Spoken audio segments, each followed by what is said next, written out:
Nossa, Gabriel, mas você é muito pessimista. Você tem que olhar que o time tá jogando bem, Nenê tá fazendo gol, o Fluminense tá evoluindo o trabalho, o Odaí tá pensando o jogo e etc. Análise Pocket, seja bem-vindo, você guerreiro de todo o Brasil, de todo o mundo. Aqui é o canal Raiz Tricolor. Eu sou Gabriel Amaral.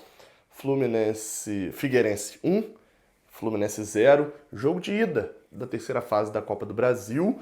Assim como lá em 2018 a gente vai até Santa Catarina e perde por 1-0 nessa fase. Da outra vez foi contra o Avaí, agora contra o Figueirense. Foi o jogo de ida, o jogo de volta na quinta que vem aqui no Maracanã. O Fluminense perdeu, como eu falei, a partida. Gol do zagueiro alemão aos 38 minutos do segundo tempo. E vai ter que recuperar na volta. Lembrando que não tem gol fora de casa como critério de desempate. Dê o like aqui embaixo, se inscreva aqui no canal e vamos embora falar dessa partida. A escalação foi a escalação que eu coloquei aqui, e isso é importante colocar. Odair Hellmann, até a bola rolar, não dizer até a bola rolar não, até ali alguma parte do primeiro tempo, tava fazendo tudo como o torcedor tricolor queria, né? Assim, eu acho que era consenso na torcida do Fluminense, né? Pelo menos na sua maioria. A escalação foi titular hoje, porque até mesmo aqueles que, como eu inclusive, não acham que Nenê deva ser titular do Fluminense, não acham que durante o ano Nenê será titular e veem muito mais prejuízos do que benefícios com ele titular no time, até esses tinham que admitir que, pô, como você manda para o banco um jogador que tem 9 gols em 11 jogos? É um negócio complicado, não é uma situação simples de você fazer, é fácil da gente falar sendo torcedor, mas não sendo técnico, então assim... Daí mandou para campo o time que a gente aceita esse time que ele mandou. Não tem muita contestação. O Fluminense entrou com os mesmos defeitos que vinham tendo, só que por que eu abri com aquela frasezinha aqui? Porque quando eu critiquei várias vezes no Campeonato Carioca e até na Copa do Brasil mesmo, de que a gente só pegou o Flamengo da Série A efetivamente uma vez e pegou o Botafogo uma vez. Foram 2 times apenas de Série A e Série B, porque todos os outros foram da Série C para trás. Então, a gente tem que tomar cuidado com a recomposição. O Fluminense é um time lento demais na recomposição e lento demais na saída da jogada. Só que quando você vai enfrentar um time como o Madureira, como o Resende, como o Bangu, a sua qualidade técnica e até tática mesmo prevalece muito mais facilmente. Quando você pega um time como o Figueirense, que é um time, que eu vou repetir a mesma coisa que eu acho que eu botei no Twitter, um time organizado. É um time organizado o suficiente para poder anular as jogadas ofensivas do Fluminense, mas fraco tecnicamente o suficiente para não conseguir ultrapassar a zaga do Fluminense e ameaçar o gol do Fluminense. E isso foi o primeiro tempo. Eu não tenho nem muito o que comentar sobre o primeiro tempo, que foi o Fluminense sem ter força tática para poder avançar para cima do Figueirense, que botou mais um jogador no meio de campo pela entrevista que o treinador deu antes do início da partida, de que ia povoar o meio de campo para dificultar o Fluminense. E essa dificuldade que o Fluminense teve no primeiro tempo para poder criar jogadas tentou ser resolvida por Odair Hellmann fazendo testes que ele não tinha feito hora nenhuma.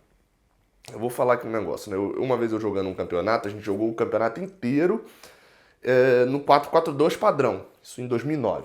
4-4-2 padrão, eu sou goleiro, né?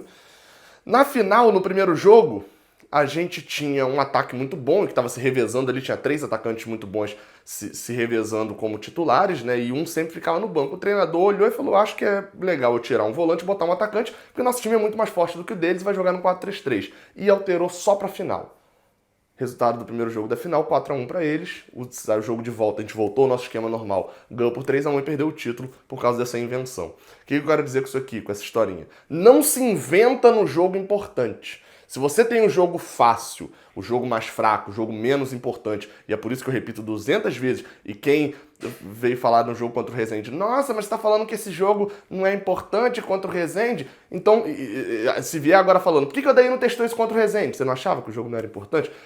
Que o jogo era importantíssimo? Então, o jogo importante era o de hoje. E o Odair inventou de testar uma ideia que ele tinha na cabeça dele, que eu acho justo testar. Eu acho que o time tem que realmente ter várias opções, principalmente sem precisar fazer substituições. Então testa o Evanilson pela ponta, o Marcos Paulo de centroavante, e tenta essas variações, o Marcos Paulo por um lado, o Wellington Silva do outro, e depois inverte.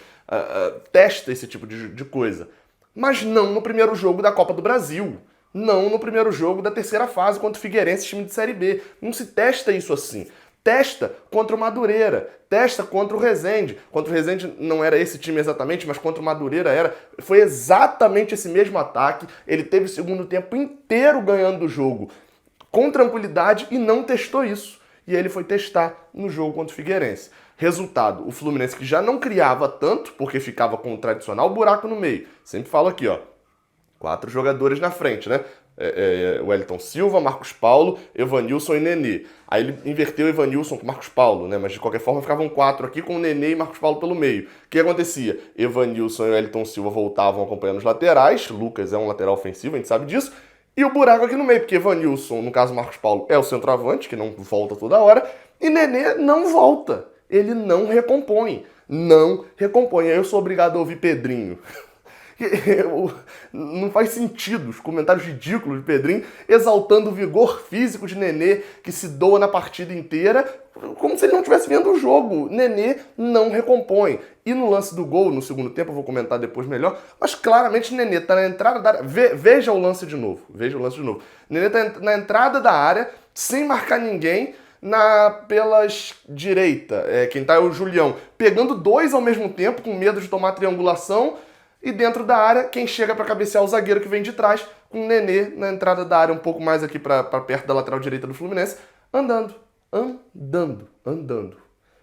Esse é o grande problema. Eu nunca critiquei aqui a parte Nenê ofensiva, no sentido de finalização. Eu sempre falei, é um excelente finalizador ou um excelente jogador para bater na bola, né? Tanto que ele bate bem falta, bate bem escanteio, bate bem pênalti e faz gol. Isso nunca foi criticado aqui. E ele teve grandes oportunidades, porque são 9 gols, considerando que 4 foram de pênalti. Os outros 5, 1 foi de falta. E os outros, todos eles baseados na boa finalização que ele tem. E que hoje ficou clara de que não apareceu. Quando mais bem marcado, a boa finalização e o vigor físico para poder achar espaço e finalizar não apareceram. Mas eu comento isso mais na análise individual dos jogadores. O segundo tempo começa com o Odair ainda com essa maluquice, né, de Evanilson pela ponta, Marcos Paulo pelo meio, com o Evanilson não tendo... Parecia que o Evanilson era o Peter Crouch jogando pela ponta, sem cacuete nenhum. Eu não tenho nem certeza agora se esse teste valeu de alguma coisa para eu saber se o Evanilson não joga pela ponta. Porque o time estava tão desorganizado e no primeiro tempo se salvou só o Iago, porque o Hudson batendo pra caramba, que é algo que eu já falei aqui no canal, inclusive, que ele faz. A gente não tem que ter um volante batedor, porque esse volante batedor é o Hudson. Mas tomou amarelo muito rápido e estava batendo muito.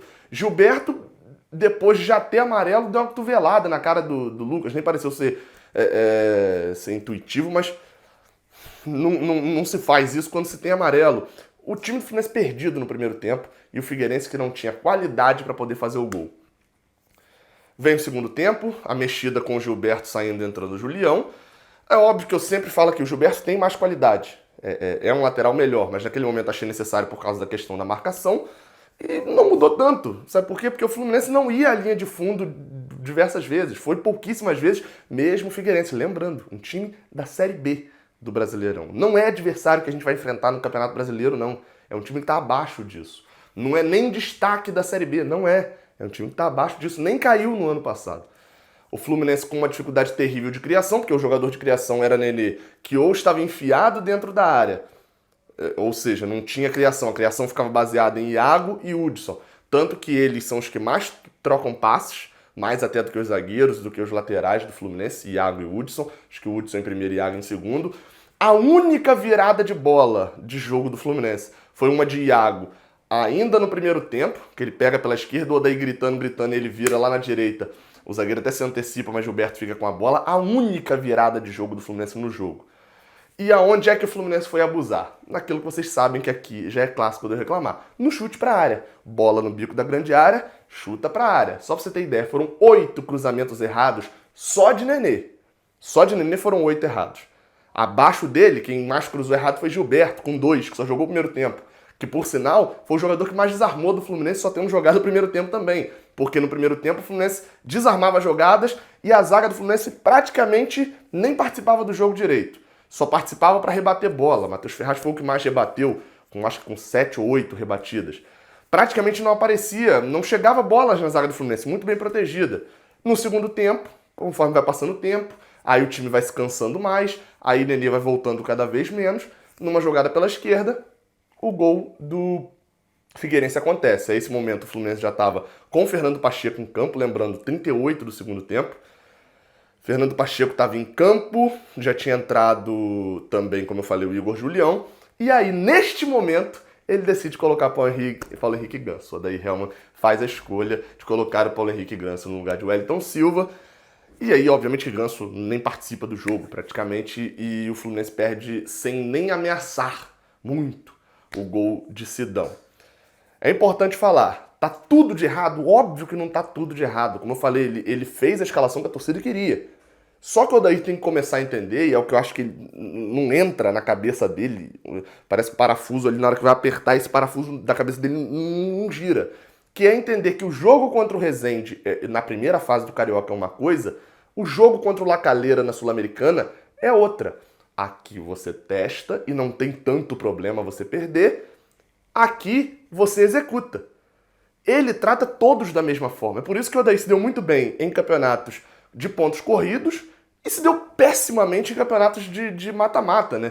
Indo até a semifinal com o Inter, até quartas de final na Libertadores, mas sempre perdendo na hora H, tomando um baile, por causa dessas invencionices de teste na hora errada. O Odair Hellmann precisa entender isso. Domingo agora, o Fluminense, sem necessidade nenhuma, vai pressionado para esse jogo contra o Vasco. E na quarta que vem joga a temporada. Porque eu falei aqui, quando acabou a Sul-Americana, não acabou a temporada do Fluminense. Se sair da Copa do Brasil na terceira fase, meu amigo, é torcer para não ser rebaixado, fecha a conta e vamos para 2021. Porque a temporada vai ter acabado em março ainda. Tem muita coisa errada. Nem tudo tá errado, mas tem muita coisa errada que estava sendo perpetuado por pênaltizinho que vai sofrendo e o Nenê vai fazendo mais um gol. E a torcida junto, porque não vem com essa não. A torcida tá nessa, porque guerreiro da rodada no Twitter não é o Odair Hellmann que vota. Não é não. Guerreiro na rodada lá no Twitter, quem vota são os torcedores. E na última partida, na anterior, e na anterior quem vem ganhando é Nenê, por quê? Golzinho de pênalti, bate e faz e a recomposição tá lá. Vazia, só contra o Resende isso não chama atenção. Contra o Figueirense na Série B, já chamou atenção e a gente perdeu a ida. Vai precisar o quê? Ser eliminado pelo Figueirense e perder fazendo uma campanha horrorosa, igual foi Fernando Diniz, para poder entender isso? Ou será que vai ter que esperar acontecer, como aconteceu com o Fernando Diniz também? Esperar que Ayrton e Bruno Silva estejam lesionados para poder o time voltar a jogar? Né, ser melhor escalado, como aconteceu com ele? Eu não sei, o fato é, o Odair vinha melhorando, mas parece que ele olhou e falou assim, tá tudo muito bem, né? Vou fazer uma merda. E conseguiu. Enfim, amanhã tem análise dos jogadores, saudações tricolores e até a próxima. Valeu!